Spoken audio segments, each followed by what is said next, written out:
नमस्ते madam. जरा तुमच्यापाशी काम होतं. काय कालवा नाही काय याचं नाही तर इकडे येता का? बाजूला या जरा. नमस्ते मॅडम. ते तिसरी पोरगा आहे ना तिसरी त्याचा मला दाखला काढायचा होता. हो मग एक काम करा, तुम्ही ऑफिसवरती जावा, मी तिथे येते, मग बघू आपण तिथे काय असेल ते. कार्यक्रम झाला की मी येते तिथे. ऑफिसवर जाऊ काय? हो तिथे जा. हो बरं चालतं मॅडम, मग मी ऑफिस मध्ये जातो. हा येऊ का? नमस्ते मॅडम.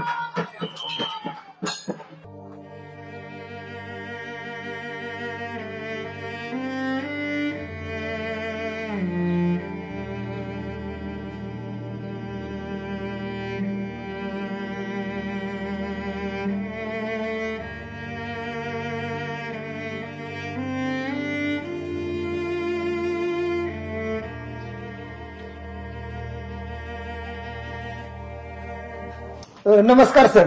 नमस्कार मॅडम, खुर्ची घ्या बस. बर, आपलं काय काम होतं? का आला आपण? मॅडम काय काम आहे यांचं बघा बरं. यांचा मुलगा आहे ना तिसरीत आहे माझ्या वर्गात, तर त्यांना दाखला हवाय त्याचा. तुम्ही कशासाठी तुमच्या मुलाचा दाखला काढताय? कशासाठी तुम्हाला पाहिजे दाखला? बर का सर, दाखला यासाठी पाहिजे. आमचे ते थोरले बंधुराज आहेत ना, माहिती तुम्हाला? हा हा. मग त्यांचा मुलगा का नाही, त्यांनी इंग्लिश मिडियमला टाकलाय. बर. आणि मग ती इंग्लिश मिडियमला टाकल्यामुळं काय झालं की माझ्या बायकोन रात्रीपासून हट्टच घेतला, मला चहा नाही का पाणी नाही. ती म्हणते काय बी करा, पोराचा दाखला काढून आणा, आपल्या पोराला इंग्लिश मिडियमला टाकायचं म्हणून दाखला पाहिजे बघा. बर बर. ते आमचे बंधू जेव्हा त्यांच्या मुलाला शाळेत घालायला गेलते का नाही, ते शाळेतनं माघारी आल्यानंतर आमच्या मंडळीनं चौकशी केली त्यांच्याकडे. म्हणले भाऊजी कस काय नाव बिव घातलं का नाही. त्यावेळेस आमचे बंधू म्हणत होते 50,000 रुपये फी आहे म्हणून. मग आमची मंडळी म्हणते मग एवढं कमावत आहे, मग 50,000 रुपये घालवायला काय फरक पडतोय तुम्हाला, म्हणून तिनं हट्ट धरलाय. हो बाकी काय नाही.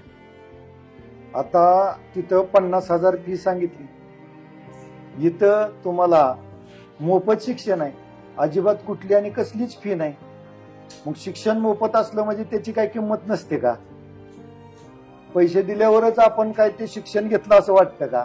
तसं काही नसतं. कशासाठी पैसे घालवायचे? बर का सर, ते आमचं बंधुराज आहेत का नाही, ते आमच्या मंडळीला सांगत होते. म्हणले त्यांची शाळेची गाडी घरी ती न्याला, वरनं पोरांना चांगली कपडे असते ते, आणि मग तिथे गेल्यावर चांगलं खायलाही ते असतं, शाळेचं सगळं ते असं मैदानात खेळावते ते ते. त्यामुळं मग ते मंडळीनं मनावर घेतलं, म्हणून ते म्हणते या दाखला किंवा पाठ करणं. अहो हे तर आपल्याकडे पण मिळतच की, ह्या सर्व गोष्टी आपल्याकडे उपलब्ध आहेतच आणि त्या मिळतात. पण या सर्व गोष्टीसाठी गाडी असेल, तुमचं गणवेश असेल, ह्या सर्व गोष्टीसाठी तुम्हाला तिथं पैसे वेगळे मोजावे लागतात. फी सोडून तुम्हाला एक्स्ट्रा पैसे द्यावे लागतात. ह्या गोष्टी तर आपल्याकडे फुकट मिळतेच ना.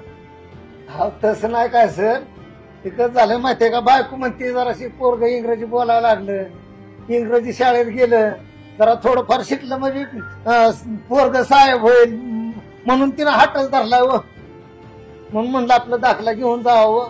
आता ते म्हणते म्हणल्यानं आता मग पुढं काय होतंय, मग आता करायचं मग ते. अहो ते डोक्यातनं काढून टाका, इंग्रजी शाळेत शिकलं म्हणजे साहेब होतं असं नव्हे. आता आम्ही इथं, मी मुख्याध्यापक आहे, माझा स्टाफ आहे 10 लोकांचा. हे सगळे आम्ही मराठी शाळेतूनच शिकून, जिल्हा परिषदेच्या शाळेत शिकूनच इथपर्यंत पोहोचलेलो आहोत. आमचे उच्च अधिकारी आहेत, वरचे अधिकारी आहेत, हे सगळे मराठी शाळेतूनच शिकलेले आहेत. असं काही नसतं. आणि हे डोक्यात न घेता तुम्ही एक करा, तुमच्या घरच्यांना नीट समजून सांगा की असं काही नसतं. तुमचा मुलगा पुढे जाणारच आहे, तो इथं राहिला तरी तो 100% पुढे जाणारच आहे. कारण या ठिकाणी त्याचा चांगला प्रोग्रेस होणार आहे, त्याचा विकास चांगला होणार आहे, आणि त्यावर आम्ही सगळे जातीनं लक्ष देणार आहे. बर का सर, आता तुम्ही सांगितलं का नाही, ती मला अतिशय सुंदर पटलेलं आहे. कारण प्रत्येक गोष्टीला तिथं पैसे मोपावं लागतात, वैयक्तिक आपलं मुलांवर लक्ष राहत नाही. आता इथल्या इथं आपलं बाबा रानात ना आलं, पोराकडे भेटायचं म्हणलं तरी गावातली गावात भेटता येते. आता ही गोष्ट कसं आहे माहितीये का, मला पटलेली आहे. आणि पटल्यामुळं कसं वैयक्तिक लक्ष देता येईल, मुलाचं काय कमी जास्त असेल तर तुम्ही आमच्या कानावर घालणार आहे. तसं तिकडं आपल्याला काय वारंवार जाता येणार नाही. तुम्ही सांगितलेलं मला एकदम पटलेलं आहे. आता काही होऊ द्या, मी घरच्यांना नीट समजून सांगतो आणि माझं पोरग हितच का नाही जिल्हा परिषदच्या शाळेत शिकणार हे मात्र माझ्या तर मनानं ठरवलेलं आहे. मी घरी जातो आणि मंडळीला एकदम व्यवस्थित सांगतो आणि तिनं जर नाही माझं ऐकून घेतलं ना सर, मी तिला का नाही हाताला धरून तुमच्यापर्यंत इथं घेऊन येतो.